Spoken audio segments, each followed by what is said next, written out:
الرئيسي اللي انا ما باغاش ندخل به المغرب. واش انا غتحرف ليا ندير محامي، ندير 10 ديال المحاميين في المغرب ونخلص 40 50 60 70 مليون نخلصها وندخل لبلادي؟ ما حرفتش ليا.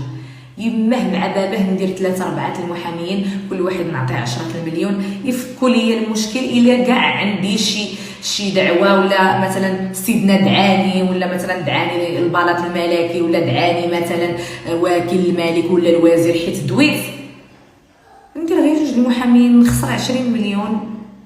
كلشي كيتحيد. كارطه كتكتبي كارطه، حيت انا هضرت مع المحامي في المغرب قال لي كتمشي للقنصليه ديال لسبا كتكتبي الكارطه ديال السماح. الكارطه ديال السماح كنصيفطوها للبلاط الملكي كيقراها كيجاوبك، يا كيقول لك انا مسامح لك، يا كيقول لك انا ما مسامحلكش. قلت له في حاله ما قال انا مسامحه وهبطت للمغرب وقع شي مشكل تشديت مثلا، قال لي نو هادشي ما كاينش، هادشي يخالف القانون، لان ان فوا البلاط الملكي كيقول انه مسامح لك ما يقدر يهضر معاك حتى شي واحد، لا البوليس لا حتى شي حد اخر.